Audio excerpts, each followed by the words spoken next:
हरे कृष्णा कृष्ण कृष्णा हरे हरे, हरे राम राम राम हरे हरे। नमस्कार दोस्तों, आज की इस वीडियो में हम चर्चा करेंगे श्रीमद् भगवत गीता के चौथे अध्याय के बारे में। श्रीमद् भगवत गीता के प्रथम 3 अध्याय मैंने अपने चैनल पर अपलोड कर दिए हैं। डिस्क्रिप्शन बॉक्स में दिए गए लिंक पर जाकर आप उन्हीं सभी अध्यायों का श्रवण कर सकते हैं। तो चलिए चौथा अध्याय श्रवण करते हैं। श्री कृष्ण भगवान बोले, इस अविनाशी कर्मयोग को मैंने सूर्य से कहा, सूर्य ने मनु से कहा और मनु ने राजा इक्ष्वाकु से कहा। हे अर्जुन, इस तरह परंपरा से प्राप्त यह योग सब राजऋषियों ने जाना, परंतु अधिक समय व्यतीत होने से यह लुप्त हो गया। वही प्राचीन योग आज तुमको मैंने बताया है, क्योंकि तुम मेरे भक्त और मित्र हो। यह रहस्य अति उत्तम है। अर्जुन बोला, आपका जन्म तो अभी हुआ है और सूर्य का जन्म बहुत दिन पहले हुआ था। मैं किस प्रकार मानूं कि सूर्य को यह योग आपने बताया था। श्री कृष्ण भगवान बोले, हे अर्जुन, मेरे व तुम्हारे अनेक जन्म हो चुके हैं। मुझे यह याद है और तुम भूल गए हो। मैं अजन्मा, अविनाशी, संपूर्ण प्राणियों का स्वामी और अपनी प्रकृति से स्थित हूँ तथा अपनी माया से जन्मता हूँ। हे भारत, जब जब धर्म की हानि होती है और अधर्म का प्राबल्य होता है, तब तब मैं जन्म लेता हूँ। साधुओं की रक्षा, पापियों का विनाश और धर्म की स्थापना करने के लिए प्रत्येक युग में जन्मता हूँ। जो मेरे इस अलौकिक जन्म और कर्म का तत्व जानता है, वह मृत्यु होने पर फिर जन्म नहीं लेता और मुझ में लीन हो जाता है। इस तरह मोह, भय और क्रोध को त्याग कर मुझ में भक्ति और कर्म और मेरी शरणागति हो। बहुत से मनुष्य ज्ञान रूपी तप से पवित्र होकर मुझ में मिल गए हैं। जो जिस भाव से मेरा पूजन करता है, उसको मैं उसी प्रकार का फल देता हूँ। जो मनुष्य लोक में कर्म सिद्धि की इच्छा करने वाले देवताओं का पूजन करते हैं, क्योंकि इस लोक में कर्म की सिद्धि शीघ्र होती है। मैंने चारों वर्णों की सृष्टि अपने अपने गुणों और कर्म से की है। सृष्टि का कर्ता मैं ही हूँ, तथापि मुझे अकर्ता, अविनाशी जानो। कर्म मुझको वृद्ध नहीं कर सकते तथा कर्म फल में मेरी कामना नहीं है। इस प्रकार जो मुझको पहचानता है, कर्म के बंधन में नहीं पड़ता। इसी प्रकार समझकर प्राचीन मुमुक्षुओं ने भी कर्म किए हैं, अतः पूर्व पुरुषों के पहले ही किए कर्मों को तू भी कर।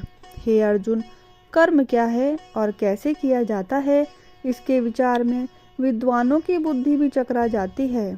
उस कर्म का वर्णन मैं तुमसे करूँगा, जिसके जानने से संसार के बंधन से छूटकर मोक्ष के भागी होंगे। कर्म, विकर्म और अकर्म 3 का जानना आवश्यक है, क्योंकि कर्म की गति अति गंभीर है। जो कर्म में अकर्म देखता है, वही पुरुष बुद्धिमान है, वही योगी और समस्त कार्यों का करने वाला है। हे अर्जुन, जो कर्म करने में कोई कामना नहीं रखता है और जिसके समस्त कर्म ज्ञान रूपी अग्नि से भस्म हो गए हैं, उनको पंडित कहते हैं।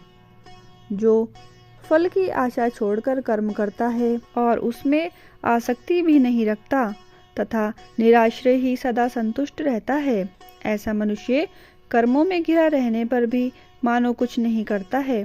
सब कामनाओं का त्याग, मन और आत्मा को वश में कर संसार प्रपंचों से छूटकर केवल शरीर से काम करते हैं। वे भी कर्म बंधनों से संतापित नहीं होते। दैव योग्य से जो कुछ मिल जाए, उसी से जो संतुष्ट रहता है, जो हर्ष, शोक आदि द्वंद्वों से मुक्त है तथा किसी से ईर्ष्या द्वेष नहीं करता, कर्म की सिद्धि या असिद्धि से भेद नहीं समझता, वह कर्म करता हुआ भी उससे नहीं बंधता। जो फल की इच्छा नहीं रखता, वह वासना से दूर हो गया है। ज्ञान में जिसका मन अचल है, जो यज्ञ के कर्म करता है, वे सब कर्म लुप्त हो जाते हैं। हवन करने का पदार्थ भी ब्रह्मा है, आहुति देने वाला भी ब्रह्मा है। इस प्रकार जिसकी वृद्धि में सब कर्म ज्ञानमय हैं, उसी को ब्रह्म प्राप्त होता है। कोई कोई कर्मयोगी देवताओं की पूजा करते हैं और कोई कोई ज्ञान योगी ब्रह्म रूप अग्नि से यज्ञ रूप से हवन कर परमात्मा का भजन करते हैं। कोई ऐसे हैं जो कि अपनी इंद्रियों को तथा सब कर्मों का संयम रूप अग्नि में होम देते हैं, और कोई कोई इंद्रियां रूप अग्नि में इंद्रियों के रूप, शब्द आदि विषयों को होम कर देते हैं। कितने ही लोग इंद्रियों के सब कर्मों को और प्राणियों के कर्मों को आत्मज्ञान से प्रज्वलित आत्मा को संयम रूप से अग्नि में होम कर देते हैं। कोई तो द्रव्य यज्ञ करते हैं, कोई तप यज्ञ करते हैं, कोई योग यज्ञ, कोई स्वाध्याय और कोई ज्ञान रूप यज्ञ करते हैं। कोई प्राणायाम में तत्पर रहने वाले योगी प्राण वायु और अपान वायु का लय करते हैं। कोई आहार को निरंतर कम करते हुए प्राणों को होमते हैं। ये सब यज्ञ वेता हैं और यज्ञ से ही इनके सब पाप नाश हो जाते हैं। जो यज्ञ में बचे हुए अमृत रूप अन्न को खाते हैं वे सनातन ब्रह्म को प्राप्त होते हैं।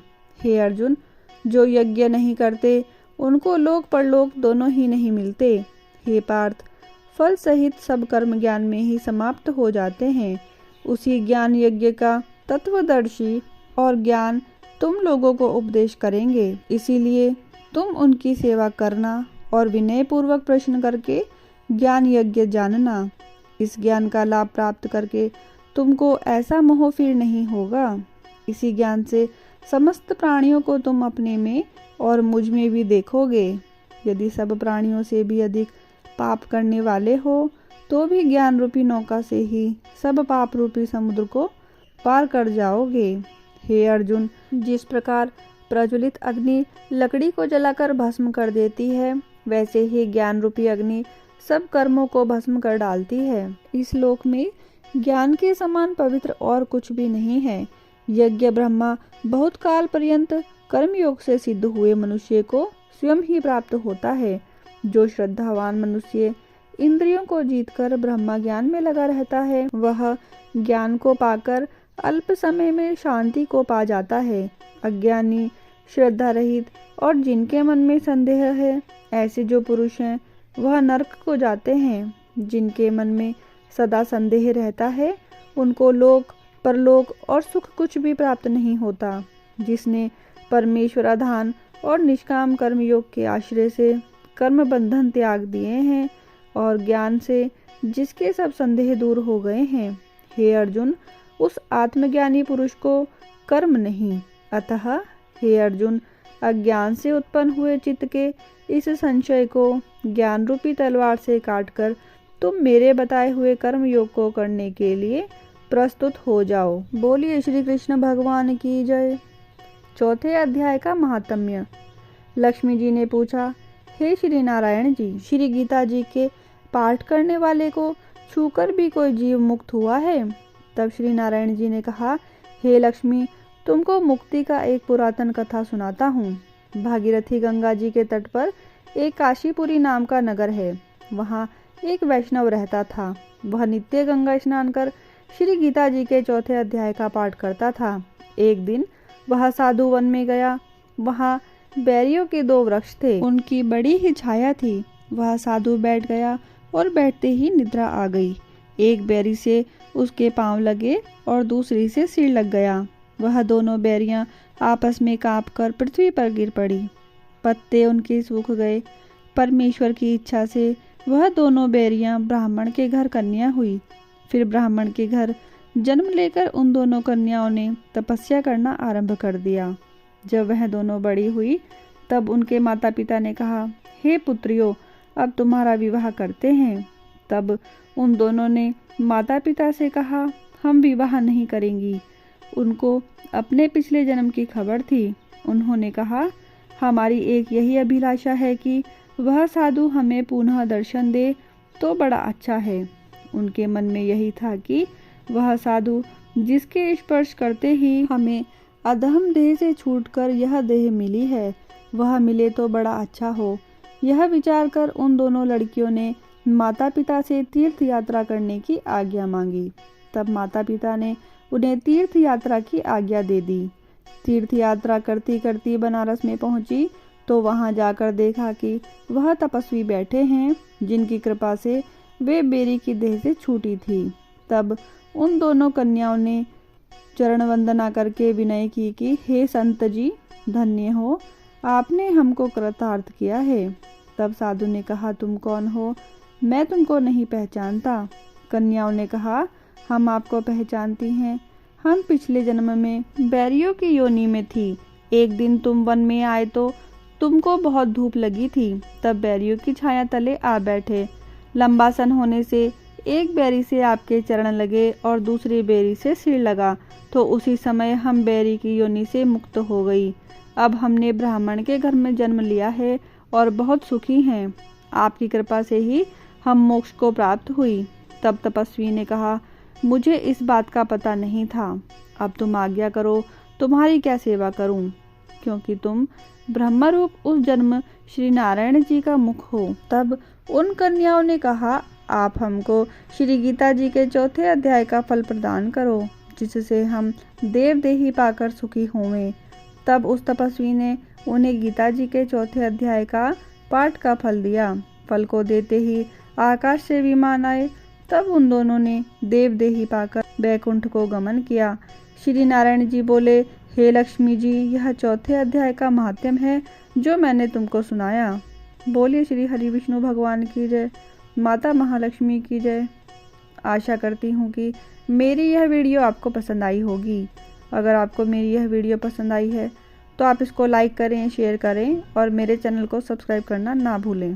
धन्यवाद।